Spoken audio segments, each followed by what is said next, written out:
Good day, Africa. Welcome once again to AgroLink on AAU TV. And AgroLink is a platform where we showcase and highlight agricultural activities on the continent. And for this episode, we are here again looking at the aquaculture industry. Today, with the help of the Director of Aquatic Foods Limited in the person of Mabel Kwashi. We'll go for a short break, and when we come back, we shall look at this interesting venture she's into. Do stay tuned. My name is Nana Ismabasam.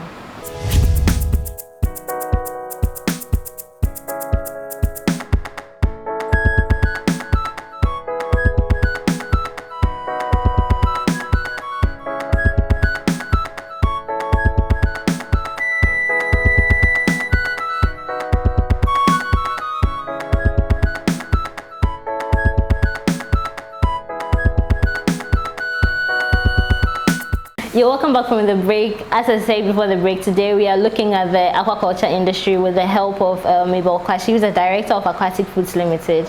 You're welcome, Madam, to AgroLink. Yes. So I want to understand how the outlook of the fishing industry is. This industry over the years has been attractive to a lot of people, especially graduates who are unemployed or even seeking a transition into agriculture. What's the outlook? How has it been since you entered this industry? Before I entered, my research showed that aquaculture is very lucrative, very profitable, and indeed it is. And it's a big opportunity for the youth also to venture into, because currently we produce 50% of the fish that we can consume. Be it export and then the inland and the other places that you get fish. So the gap of 50% is something that can be ventured into. So we have the water bodies. Our climate is good. Yes. Labor not too expensive and all that. So it's a good opportunity and a big opportunity if you know the rules. I mean, there are rules to every business that we do. Okay. So you have been in this industry for a while. So I'm sure you know some of the basic knowledge one should go through, some of the mistakes people should avoid when venturing into the aquatic industry. Yeah. So every business, when you do your research, it gives you what it is, but it's only when you are in that you learn on the job. That's why sometimes it's even advised that anything that you do, you start small so that you learn and then you grow with it. So the aquaculture industry, when I entered, is the same. I had big hopes for it, and it's still there. But the best practices are there. If you don't care for your fish well, if you don't stock well, if you don't know, if you don't learn all these things. I did not have any knowledge in aquaculture. I had a business sense, the business idea. So I had a farm manager who has a degree in aquaculture. But even with that, I still had to read a lot and also try and know exactly how to survive in it. For instance, retail is very profitable, but you should know how you have to feed your fish, because you don't see the fish growing in the water unless you scoop.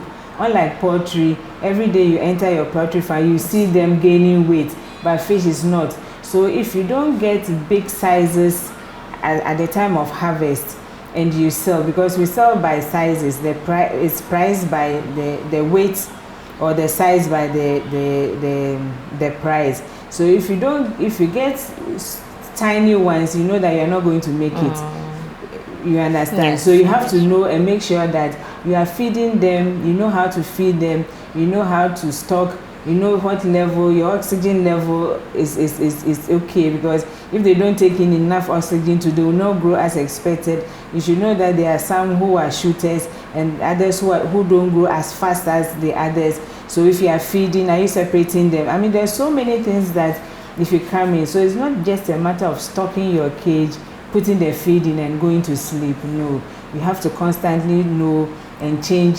the way you do things. And even your biosecurity, if you are not too conscious of security, you introduce bacteria into your farm and everything will go. It happened about 2 or 3 years ago, and we lost our fish, just like that, because tilapia is not as robust as catfish. Maybe catfish will survive, but tilapia will not. So you need to know the industry that you are in. Okay, all right. So looking at the cost implications, what should one estimate or even look at when venturing into? How much money should one look at or invest in when venturing into this industry? You need a lot of money. You need a lot of money to go. I realize that even if I do 1 cage and my profit, I'm not talking even of gross, I'm talking of maybe my net, and it's so high, I shouldn't forget that I keep the fish for 6 months before I harvest. So all these 6 months, you are feeding them, you are paying for salaries, you are paying for other things. So you spread that over 6 months, and then you realize that it's nothing to write home about. So I see that the way to go is to stock maybe monthly. If you have money, you stock weekly, so that every week, at least every month or every fortnight, you should be harvesting. Then you are getting money also for the other ventures. But if you have 1 or 2 cages, you will make it all right, but you realize at the end of the day, you will not be satisfied with what you have. Feed takes maybe 70% of your cost. Yes, at least 70-80 of the feed, depending on what you use. We have the imported one and we have the local one. So depending on what you take, so you need a lot of money to start. But I always say that you start small. So if you start small, yourself plus maybe 1 person who will feed for you, you can try for 6 months, get all the experience, and then as you go along, you pump more money into it. Then you see the returns on your money. But if you want to start big, unless you have the experience already, something goes wrong and you're going to lose a lot of money. Okay, so which of the feeds do you gravitate more towards, the local or the imported version? Well, sometimes it depends. Cost, you look at cost, but normally most people will use the imported one to start because the protein content is high and other things, and then they'll finish with the local ones. But there are other local companies that have also come on board that you can also look. So sometimes you have to try, but most people will start with the foreign ones and then finish off with the locally produced ones. Okay, all right. And with how the popularity of the fishing industry, what are some of the regulations that govern the sector to ensure that wholesome fishes or even aquatic products are produced for human consumption? Okay, so before you set up your farm, I am doing it in the river, the Volta River. So VRA comes in play with it because there are certain places that you can't sight. The river is free, you can sight your cages anywhere, but then VRA has a passage that no activity should go on there. So there's a VRA that you have to contact. You need to do your impact assessment. So EPA, have an impact assessment report before you even start. Water research also has a say in it, because they oversee to all the water bodies in the country. Then when you have all these certificates, you go to fisheries. Fisheries will give you the certificate. And then the veterinary also come in because of the biosecurity and all that. But then when you jump into processing, apart from all these things, then you are looking at FDA also, because you need to get your FDA before you can sell. Your factory has to be certified, your product will have to be certified. So these are some of the regulations that you have to go through before you can set up your farm or even your processing units. Okay, all right. So interestingly, you are involved in the other aspects of the fish industry. What triggered your transition from farming into the processing sector? Okay, so before I went into the fish farming, I was working in a bank. I worked in a bank for 20 years. In 10 years, I was a relationship manager. So I had the fish farms. I mean, I had customers across the sectors: mining, agriculture, commerce, and I mean all the sector, transport and all that. So as part of my duty, you're supposed to know the customer very well, understand the customer's business. So I visit the customers, and one of them is a fish farm, and I just love the way what I saw, the tiny little ones that eventually become the big fish that we enjoy. And I enjoy fish very much, especially the head. So it set me thinking. So when I was about to do my MBA, I did MBA in entrepreneurship. You must have a business idea. So that was what I presented. So whilst during the course, my mentor told me that, Madam, I want you to start the business before you finish the course. So I did. I started with two cages, and then it went on. I mean, I wasn't in full-time farming because I was still working in the bank and studying at the same time.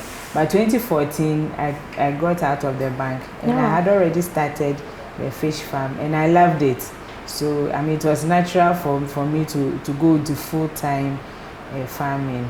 Okay, so how has the industry been so far since you entered into the processing aspect of it? How has it been? The receptiveness. And so if I compare the two, I've been in the farming itself, and I've been in processing. Processing it's far better than the farming. I mean, there are a lot of challenges everywhere, but I identify myself more with the processing because I have the free hand to do what I like, to put in products that I like and all that. So I find the processing more interesting than the fish farm itself. Okay. So what are some of the products you have here in terms of the processing? So I have fish sausages. I use tilapia. I can also use catfish for the sausage. And indeed, any fish that is fleshy, you can use it for the sausage. So I've done tilapia, I've done catfish, and I've done sea fish, the chiles, and I've done those ones before. But I prefer to use the tilapia, yes. And then I have Kobe. But the Kobe I have in different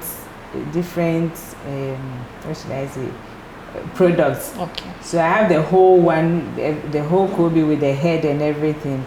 Then I have the boneless, that's the filleted Kobe, tilapia, and then made into Kobe. Then I have the powder, the Kobe powder. The Kobe powder is just, I call it just sprinkle, just sprinkle in it. You just want the flavor in your food, but not, so you just, then I have the chang too that you can cut into pieces that you can drop in your stew. So anytime you eat, you get a bite of the Kobe. So these are the products that I have. I have other products in mind, but they haven't come into yet. Okay. So looking at the processes the fish goes through before it gets to the consumer, fish is one of the, it's a very delicate product where if not taken into consideration the processing aspect, it can actually cause the loss of human lives. Yes. So what are some of the processes that, your regulatory processes that you go through before you ensure that your product is safe for the market? Okay, so FDA ensures that I have SOPs in terms of processing. So even the reception of the fish, I have to check with the quality of the fish. And I prefer to take fish that has been harvested the same day, not the one that is frozen, for healthy reasons, one, and then secondly, it's easier for me to fillet than when it's frozen. So we are even entreated to visit the farm to find out whether their practices are okay. And then when it comes here, we also, when you receive the fish, everything has to be recorded because after a while they come to check what you are doing, whether you are going by the SOPs that has been agreed on. So we wash with lime or lemon lime before we process, and we have their gloves. You see the footwear here. You have your aprons, your hair cap, so that you ensure that no foreign material also goes in. But I must say that with the Kobe especially, everything is done indoors, drying. So I have the dehydrator, so nothing goes out for any fecal matter. You know, the air carries a lot of dirt and all that. So everything is done indoors, and we ensure that, I mean, the SOPs are adhered to strictly. Okay, so looking at let's take the sausage for an example. What are some of the processes the fish goes through before it comes out in that form? Because I'm sure I know of the meat sausage, the different types of meats and all, but for fish, it's a very new thing to me. So what are some of the processes that it goes through? If you can give us an idea of the... So when we receive the fish, like I said, we wash with lemon, and then we fillet. After filleting, you mince the fish. Once you are mincing, you can add the ingredients. So we add natural spices, garlic, ginger, black pepper, white pepper. I mean, everything is natural. And then after you've done that, fish doesn't bind easily. So what we do is, you saw the bread here, so we do breadcrumbs, and then we add cornstarch so that it can bind. Otherwise, it will break. It doesn't bind as easily as the meat products. And of course, there's fat also in it, but we use vegetable fat because sausage, I mean, for you to get a good sausage, you need the fat, and then you need a good meat also. So these are the processes. Then after everything is mixed, it takes the texture. It should bounce when you drop it. You take a piece and you drop it back in. So then we pass it through the filler, which is the sausage filler, with the casing. So you roll it out, and then it fills, and then you tie, and then we store. Oh, okay. All right. So we'll go for a short break, and when we come back, we shall look at the marketing and profitability aspects of the fish processing industry.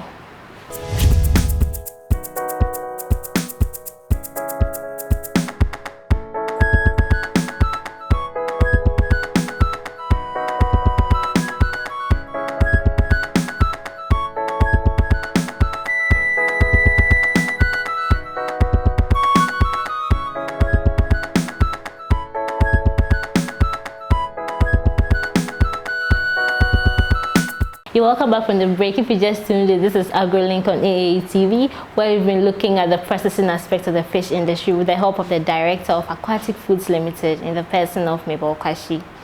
You're welcome back from the break, madam. Thank you. Yes. So now let's move to the marketing aspect of this industry. This is a relatively new venture. People are used to the fishing aspect and probably getting it either from the supermarkets, and usually we don't even get sausage. We just get maybe boneless fish, mostly even with the bones. Yes. So is there a market for this new sector of the fishing industry? Yes, there is a market for it. When I started, there wasn't. So I had to do a lot of adverts and attend trade shows, exhibitions, just for sampling. I mean, for the knowledge, for the awareness to be created. But I've watched the industry. Ghanaians love sausages a lot. Yes. I mean, I've been to exhibitions, and you could see the queue in the children and in the parents buying the beef sausage, the big ones. And I know that there's a huge market. And for the fish one, it's not known. I mean, it's now getting better. But I see for health reasons, because these days everybody is talking about health issues. Yes. So if you think that the beef is not a good source of protein for you and you want to do fish, you can also have your fish sausage. I see religious reasons why the fish sausage will sell, and certain communities that they don't take meat products and all that. So there's a huge market for it, and it's just that I still have to work very hard just to get it across to everybody. But anybody who has tasted it, anyone who has seen it, hasn't had any negative remarks about it. Yes. Yes. Okay. And also taking the Kobe for an example, most people add it to their meals for the flavor, not necessarily even for the meat. And you have different aspects of it. Are there people who come out? Are there people who purchase your powder and then even your fillets and your Kobe? Yes, there is. I have a few friends who will tell me that the head, they don't joke with the head. So no matter what, they will still take the head. But interesting enough, Ghanaians buy it not for themselves, just a few who do for themselves, but they send it to relatives abroad.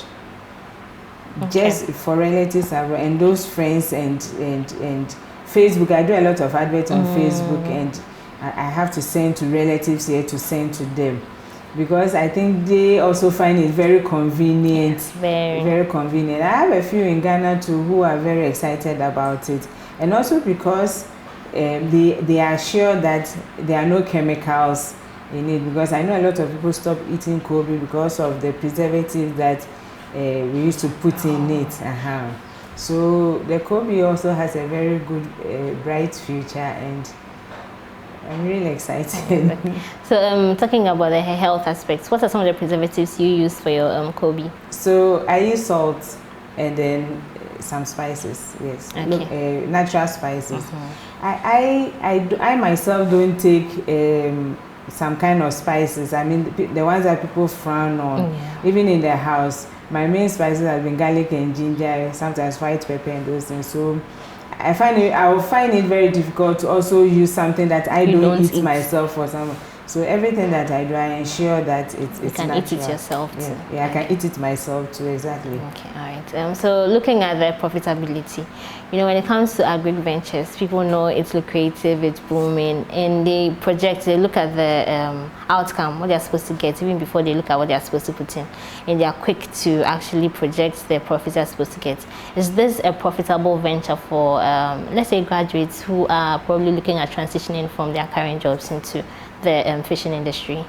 Yes, it is. I think I mentioned earlier on that it is. Well, I see that every business has some a percentage of profitability that you can, and how I may work will be different from yours. And there's a competitors that you have to look at. There's a pricing that you have to look at. But I believe that as graduates, you have a very broad knowledge. So when you come in, you study the industry, and then you also see how you're going to fit in, and also take advantage and even have an edge over your competitors. Fish farming is very lucrative. I mean, like I explained to you earlier on, it's very, especially if you go into processing. The fish farming itself, just as a capital bit that it deters people from going into it. But then if you look at the other value chain, because there are a lot of interventions that you can look at, not necessarily go into the farming itself. So, I mean, so many opportunities in fish farming, so many opportunities. Okay. And you mentioned earlier that most of your products are actually exported to relatives outside. What are some of or how do you package it to ensure that it's safe for such long travels? Okay, so I only do the Kobe, the sausage. If they want to take it, they buy it themselves, maybe cook it. But with the Kobe, I vacuum seal it. Okay. So when all the air is sucked out, you can even put in your suitcase. Sometimes I want even to challenge that maybe even the snake dogs cannot even get the scent. But it's sealed and the air is taken. And when you vacuum seal anything, it keeps it fresh. It keeps it fresh, prolongs the shelf life. So that's what I do. So I have the special material for packaging. So it's sealed, and if you go and you want to break the seal, you break it, you put it in your fridge. If you don't want to, you can lie in your kitchen for 6 months, 1 year to still keep fresh. Okay, all right. And so looking at some of all agri sectors are crippled with a lot of challenges. Let's take storage for an example. With the inconsistent power supply in some parts of Ghana and all, those are some of the issues you have with your storage facilities. Okay, for here, except from the power cuts that we have from time to time, I don't have the storage problem. Because it's small. I'm so small. Yes. I'm so micro. So the 2 freezer, if I 3, it's okay. Even if the lights go off the whole day, it's still frozen until we are ready to use, until we take them out. if you have your generator, I'm sure you can fine. power, and then you can have your products still fresh. Okay. All right. Then, what are some of the challenges you face in this sector? Okay, my number one challenge is the marketing aspect or the awareness, and that is a challenge because fish sausage is not known. Sometimes even I have the product and I ask them to taste it, they refuse to taste it because they think that it will not taste well. But when they do, then they have a different. So the marketing is a number one challenge that I have. I must say that the other challenges are common to almost everybody. Access to finance. I mean, I'm small. I've worked in a bank before, and I know what it takes to even apply for a loan or a facility. So I will not even go there because I know I don't qualify. You have to get to a stage where you have your 3-year financials and all those things in place before you can. I mean, there should be a trend for the bank to be able to assess. So that is common to all small and micro, even medium companies in Ghana. So it's common to everybody. The other thing is regulations. I wouldn't say I had too much issues with FDA because I had somebody to coach me well before I submitted my but it's still something that if you are not you might lose interest if you don't follow, because you have to take the sample to food research or standard authority for the first test. It is that you pay for it. Your products go about a kilo each of your products. It's all money. If you are micro, it's all money to you because you're already you need the money for other things. And then it goes there. It takes them about 2 months or so for them to respond. If you pass the test, you take the same sample to FDA again. I don't know what they do with it. I'm sure they also run their own test. If it's not, they'll come back. Sometimes they'll come back. Your labeling, they have comments with it. And you know, these things all prolong issues because then something that you should do within a month or two, it takes you like a year. I know people who have been there a year, 2 years, and some of them have even given up and they are selling their products. So sometimes they're regular. I must say that GEA, that is Ghana Enterprise Agency, formerly MBSSI, they came in and they have some interventions for us. You take your product, and then within 1 month you get your certification because they are standing in for the enterprises. So these are some of the challenges that I faced, and some are common also to others in the industry. Okay, so you have been in this industry for a while, so definitely you've come up with some innovations to combat these challenges. What are some of the innovative ways you've used to ensure that you stay in business and then also produce for the optimum gain? Okay, so I talked about the marketing aspect, for instance. So because of that, it came up with another product. I grill. So I do a lot of grilling. And I sell more of the grilled tilapia, the sausages, than the fresh one. Because like I said, I go for exhibitions,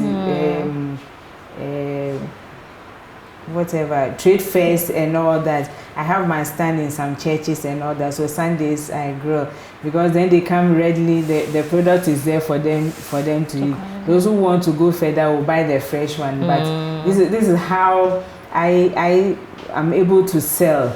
And of course, with the Kobe is known already. Nobody tells you about the taste of Kobe. It's just that now I'm telling them that I'm producing in a very hygienic condition. And also I have different things that will make it easier for you to cook. So I have Instagram, I have Facebook, I put it there and I get the calls, I get the recently I was a speaker at a conference. It's organized by the US Chamber of Commerce, the Global Women, something like that. And some of the Ghanaians and some of them own African shops, and they are interested in the Kobe and all that. So, I mean, these are some of the innovations that, the other ways that I found to be able to sell. Yeah. Okay, all right. And you mentioned earlier that there are lots of opportunities along the value chain for aquaculture. Yeah. Yes. So looking at it from the recycling point, what are some of the recycling measures that you put in place to ensure that the fish doesn't go to waste? One part of it doesn't go to waste. Okay, so for my part, when we started, the head, because we do the fillet, we had no use for the head. So I was just giving out the heads to friends who are doing piggery, use for their farm. Then I realized that I could sell the head, because after all, it said that the sweetness of the tilapia is in the head. So there's always a long queue here buying the heads. Then the bones, also the same thing. I was giving it out. And then we thought that why don't we dry the bones and grind into powder? So we tried it and it was perfect. So once I have the fish powder, I can have the bones also, because all the calcium and other nutrients are in the bones, which we would have thrown away. So now we have the powder, the bones in the powder form also. Now when you look at the general, I mean, like you asked a young graduate, there are so many things that along the process, the value chain, that a young person can pick and also use it. The skill, the skills, for instance, we throw them away in Ghana, but I understand it's even, I haven't checked that, but I understand it can be used for toothpaste. There's some minerals and that can be used for toothpaste, but I know it can be used for ornamentals. You paint them, you color them, and then you can use it for artwork. The guts, when you take out the guts, it can be used as fertilizer, can process into fertilizer. So I mean, you can go around, if you don't mind the foul scent and all that, you can go around, collect all these things, and then learn how to process them into fertilizer. Now I have the bones, the skin. I've seen leather. I've seen skin, tilapia skin, which has been processed into leather. So you have leather shoes. You have the wallets. You have the belts. So it's an opportunity. It's unfortunate that we don't do a lot of filleting in Ghana. Even I don't take the skin out.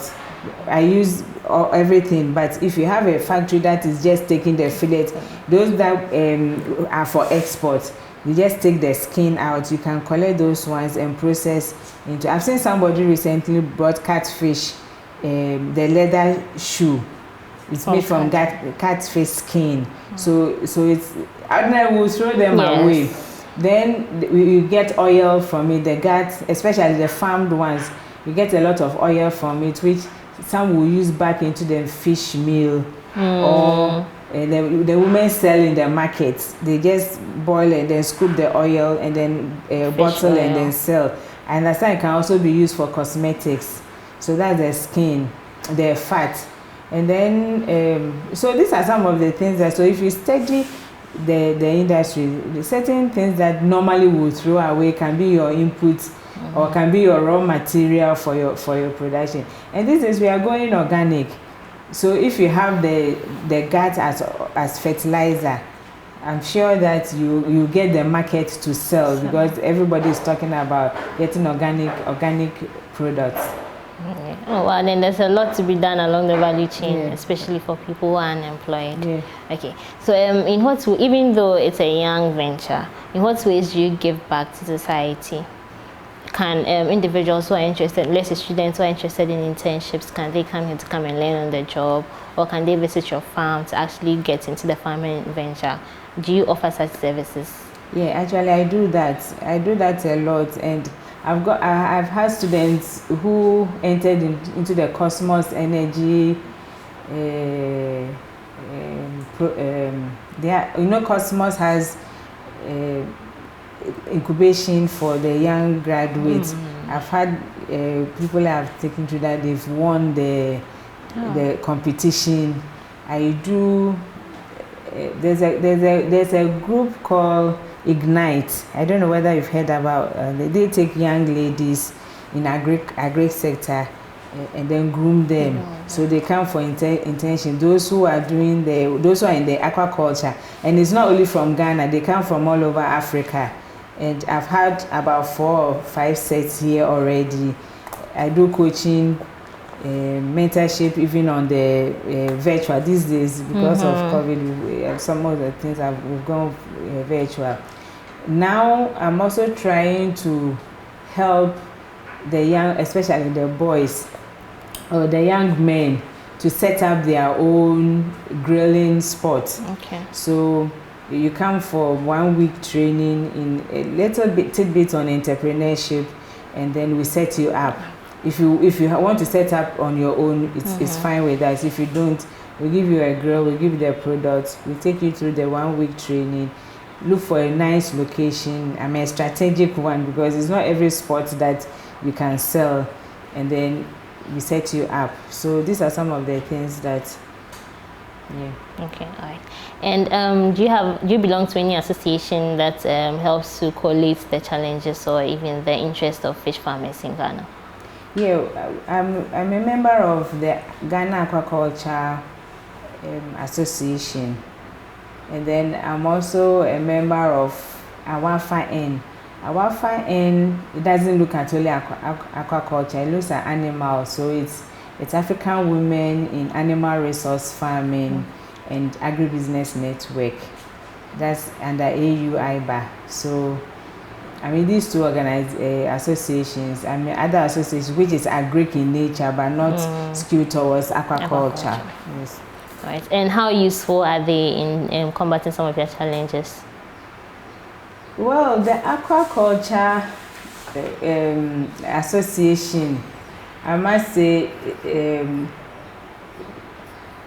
have its own challenges. And I'll give a typical example.